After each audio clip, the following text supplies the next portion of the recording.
Good morning. It's a pleasure to be here. I've been working with this association for over a decade now, and I was involved in the very first case that Curtis Kennedy brought. Most people didn't know what I was looking at then, but I was looking behind the scenes at what kind of risky practices insurance companies were engaged in. And I think it's important to clarify something that was mentioned earlier when Tommy put up a slide about Prudential. There is somewhat of a concern that I think we have to focus on with respect to Prudential. Prudential itself is a solvent, very stable company. They are. Their biggest moneymaker is a company called PGIM that has close to $1 trillion in assets under management. The insurance company that issued the group annuity contract in 2012 is not Prudential Financial Inc., the publicly traded company. It is a wholly owned subsidiary called Prudential Insurance Company of America. And looking through what Prudential Insurance Company America has taken on in liabilities and what they've done with various affiliates located in jurisdictions where they don't report, like in Arizona, and offloading liabilities to reinsurers in Bermuda, it paints an altogether different picture of risk for retirees. So that's what I spend a good deal of my time on. It all comes down to what is pension risk transfer?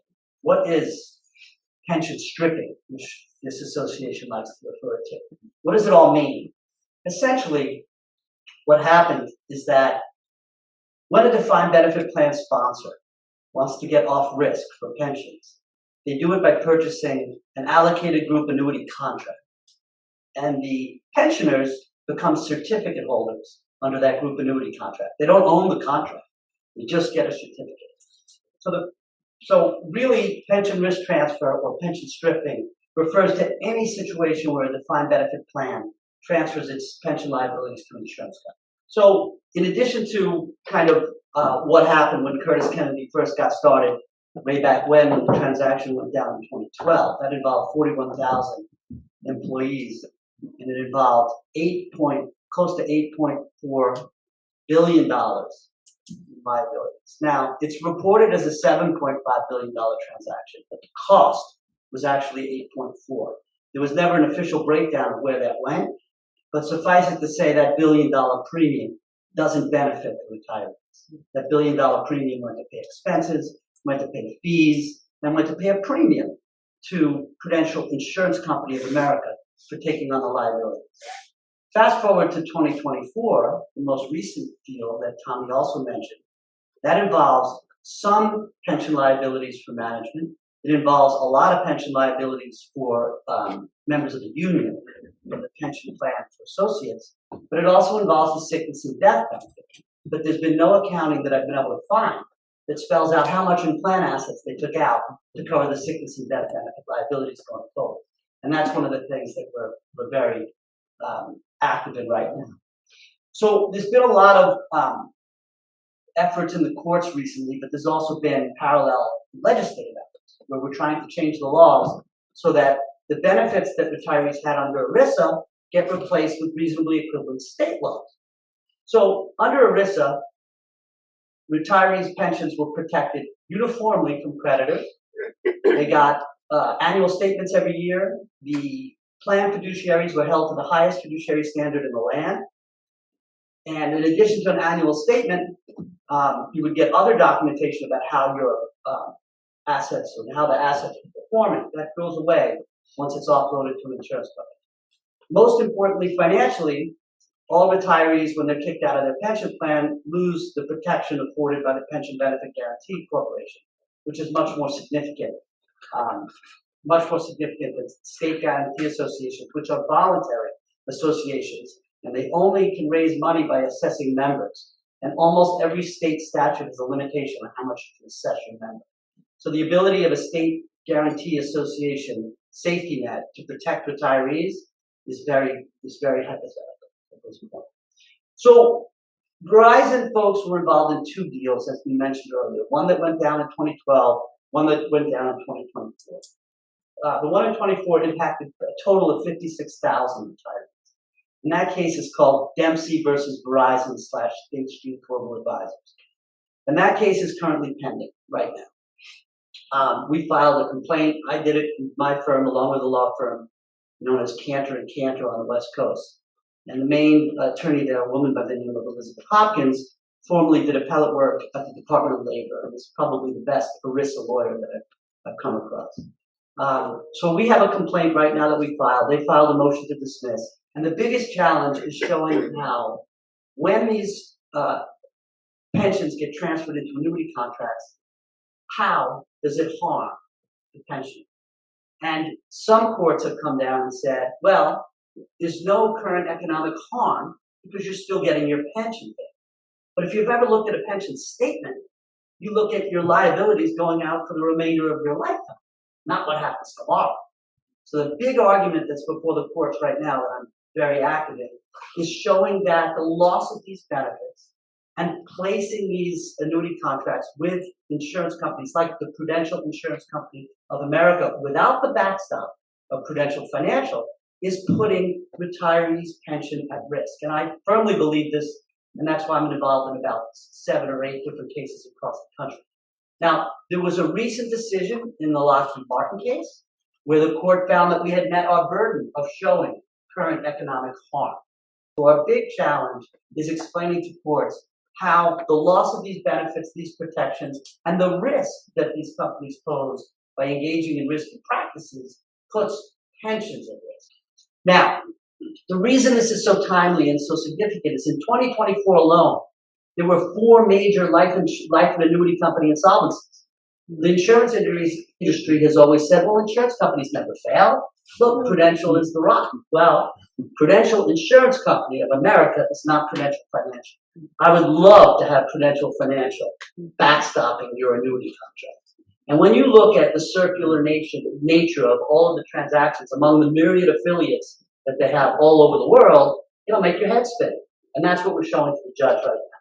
But in 2024 alone, PHL Variable Insurance Company, known as the Phoenix Companies, was taken over and put into rehabilitation. In connection with that rehabilitation, they put in place a moratorium order that limited people's ability to pull money out of their own annuity contracts and their own life insurance benefits. I have one client who has a $2 million death claim. Her husband passed away. They paid her $300,000. That was the moratorium cap. She's got 2 kids in high school. Hasn't worked in 20 years. And that's where she's left. And that was, that's one case. There's other cases where people have millions of dollars in insurance. They don't know what's going to come of it. They don't know whether they're going to get all or none of it. Other people have annuity contracts that said you could pull money out. You could take out the surrender value. No. Moratorium stopped all that. So the risk to retirees in these pension risk transfers, it's not just that the entire company has to blow up. It's that there's a regulatory disruption that prevents them from getting their pension payments when they need it. And more retirees, rely very heavily on their pension payments for their retirement. In addition to PHL Variable, which is in Connecticut, Columbia Mutual Insurance Company was placed into rehabilitation in the state of New York in 2024 as well. Columbia Mutual had a subsidiary that was located in Illinois. The Illinois company filed for rehabilitation first, and then New York jumped in. So now there are 2 competing rehabilitations, and there will be significant disruptions to policy. And that's an ongoing subject that I'm on for the association.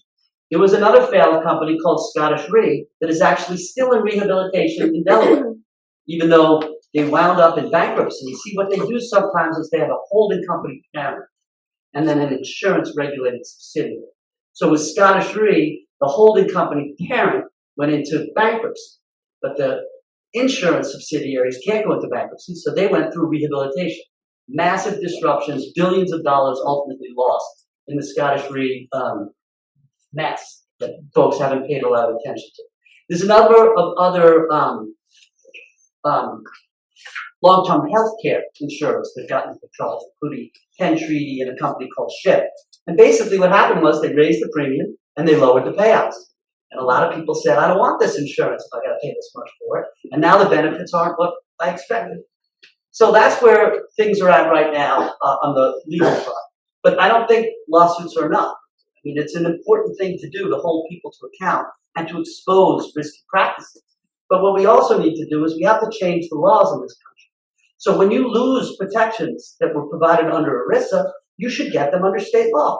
That doesn't cost anybody anything. It's a revenue neutral thing, but you get the same protection. So if you get in an auto accident, they can't go after your pension if they sue you. And you should get disclosure. And perhaps most importantly, the people who manage these funds for your benefit should be held to a fiduciary standard. Right now, the insurance industry takes the position that they're not fiduciaries. They essentially sold a group annuity contract to a subsidiary of Verizon. They're obligated to make payments to you, but Verizon pensioners are now intended third-party beneficiaries of a complicated annuity contract. They don't have any direct contractual rights against Prudential, and certainly not against Prudential Insurance Company of America. And by the way, if you look at any of the Prudential press releases, the last statement that you'll see on the very bottom says that Prudential Insurance Company of America is solely responsible for its group annuity contract business and its financial condition. Very last thing that's in every one of their press releases. One of our goals is to get an amendment to ERISA passed. Tommy Steed mentioned earlier that ERISA's lost some of its teeth. You know, ERISA was started when Studebaker went into bankruptcy, and all of the workers and their families lost everything. And Congress decided that's not a good thing. So in 1984, ERISA was signed into law, and it's designed to protect employees and retirees, and it's supposed to hold plan fiduciaries to the highest fiduciary standard known at law. And it hasn't been working out as well as we think that it should.